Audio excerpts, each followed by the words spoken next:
We're here at AFA September, and I am Shireen Brown, spouse of the Chief of Staff of the Air Force, and I've got a fantastic interview here with Orville Wright.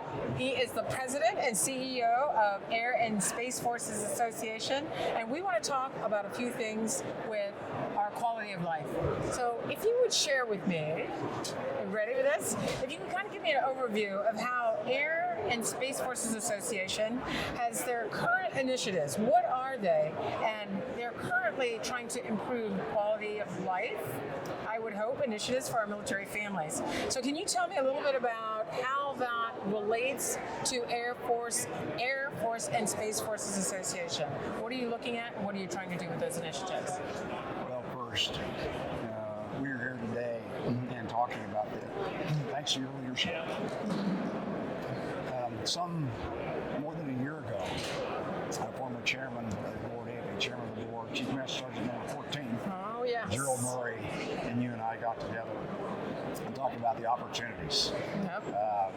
Such that AFA, Air and Space Forces Association, across some 200 chapters, and certainly framed in events like we're having here with 18,000 attendees, participants, could really reinforce how you saw the requirement to bring our organization over time into focus on supporting our families, spouses, and families around the world. In fact, we have chapters around the world to do that. What we also talked about, Shireen, as you remember, and we know this, and I'll talk a little bit more about this in a minute, but as we're stationed in so many places where our airmen and our guardians are looking at the most daunting threats to our nation, possibly in our history, we have to embrace the reality that combat readiness, the readiness to deter wars, and if required, decisively fight and win wars, has to be founded on strong families. Those families who are taken well care of when the uniformed warfighting member is deployed, or in many cases with two military spouse families, they could be deployed together. How do we take care of the foundational requirement, the right thing to do in our nation to take care of our families? And doing that goes certainly to retention. You recruit the member, you retain the member by retaining the family. So you start there. So again, combat readiness is founded on family readiness, and we're following your leadership. So that then led to a new initiative for the Air and Space Forces Association called United Forces and Families. And as we got together, with huge thanks to our Vice President for Membership and Field Relations, with an unbelievable heart for families, Carrie Baldwin. She's Chief Kindness Officer. Yeah, exactly. And in our organization, we're pretty closely teamed. So in the safe spaces, we talk about national security strategy through our Mitchell Institute. Our mission, of course, for AFA is to support dominant air and space forces, airmen and guardians. And if you look at our mission statement on our website, it says "and families." And then if you look closer, the families has a capital F. There you go. And that thought process went into a redo of the mission statement to embrace certainly the Space Force, but update our mission statement. And that pillar of our mission around families goes to what I just said.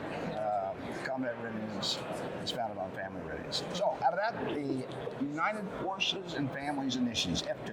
Yes. And now Carrie has taken that, worldwide really, and build on your own leadership of 5 and Thrive. You've reinforced 5 and Thrive, I hope we have. Yes. And then we're doing real chapter events. And as a registered 501c3, we can raise money. And it's okay in how we raise that money as a nonprofit organization, long-time recognized nonprofit organization. In raising money, then we can give back. Awesome. So that includes some $50,000 in spouse grants over just the last year under the umbrella of the United Forces and Family Initiative, led again by, as we know, Carrie Baldwin. And Shireen Brown's wingman every day and every hour. So I hope that starts to answer your questions, but thank you for your leadership and just the opportunity to support you. No, well, we appreciate that, and I am so grateful for the idea you're pushing forward how combat readiness is mission readiness, is family readiness, and that's something that we are trying to incorporate throughout the whole service. I mean, not even trying to incorporate, this is what we bank on. And so the opportunity to partner with you as our wingman, if you will, to provide the resources in order to put a lot of things in place, I think is fabulous. It means a lot to us, it means a lot to our families, and we're ready to push forward with that. Thank you for doing that. And so with AFA's, or Air and Space Force Association's long history advocating for airmen and families, what are some of the recent legislative policies that you might have in place that has involved specific challenges that our families have faced, both our militaries, along the military and military families, along the lines of maybe healthcare, education, any topics you want to discuss? Well, across all those topics, we're constantly engaged. Okay. We have an initiative called Operation Aerospace Evac. All politics are local. And so we established strategic objectives, and we established in the past year 4 specific congressional objectives, one of which including addressing known service member and family hunger issues. Okay, excellent. And while we talk about the whole range of family requirements, we talk to DODEA, for example. We talk about schools, and we talk about childcare all the time. Right. And certainly in a broader level of collaboration, we have the Military Coalition. So we reach out to other military service organizations, sometimes in a joint voice, to talk about the needs of airmen, guardians, soldiers, sailors, and Marines, and again, their families. In fact, we're just on the stage today with the Vice Chairman of the Joint Chiefs of Staff, Admiral Chris Grady, and he and I were talking about just what you and I are talking about. The Vice Chairman of the Joint Chiefs of Staff talking about how family readiness is so foundational for combat readiness, and that's certainly his Navy experience, but it's the same for all the services. The National Defense Authorization language, then, that we specifically helped write and influence had to do with eliminating hunger issues that were well documented previously in the congressional record.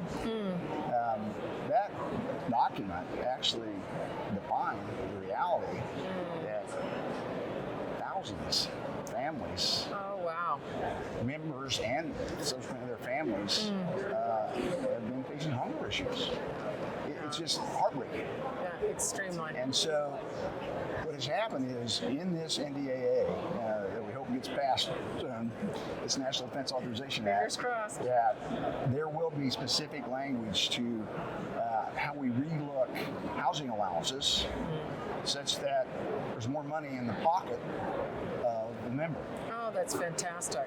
So, a little bit, an extra $20, $30, $40, whether you shop at the commissary or Costco, can make a big difference. And so we really drill down, of course, on the focus on the lower paid members, enlisted forces primarily. Right.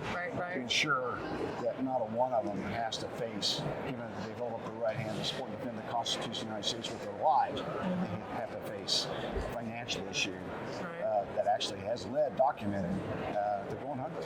So we're all over that part. And again, that's not the only thing we're looking at, but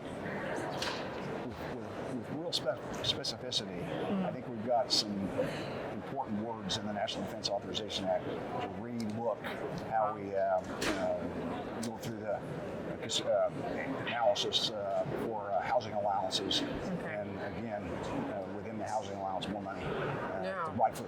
This is important. I can't tell you how much we really appreciate to be able to partner with an organization that really looks after our airmen and guardians and their families, especially in these areas where we do need that funding from our government. And to know that Air and Space Forces Association is working hard to make that happen is beneficial not only just for us, but even for our community as we go forward. Sure. So thank you to you for what you're doing and for your team and your Chief Kindness Officer as well, Carrie Volova, to make this happen. So to our audience, thank you. You heard it right here from Orville Wright, our President and CEO of Air and Space Force Association. Thank you, sir, for being with us today and sharing some of what you're doing to be in the fight for our airmen and guardians. Let me just close again with thanking Shireen Brown. Our military spouses, including my own spouse, 42 years, 35 years almost serving together all over the world, and much of that time overseas. Raised 2 daughters. Hours, like Shireen, spent in leading communities. I promise you, churches and schools and thrift shops and the strength of communities overseas in the United States has been led by our military spouses for years, and they get paid zero. So you can put that in there or not, but thank you, and you continue to lead in such a marvelous way and inspire all of us. And I can't thank you enough. God bless you. Thank you so much. I really appreciate that. Thank you, and back to you guys. Our military spouses rock. We're in this just along with our military members. So thank you again, Orville Wright.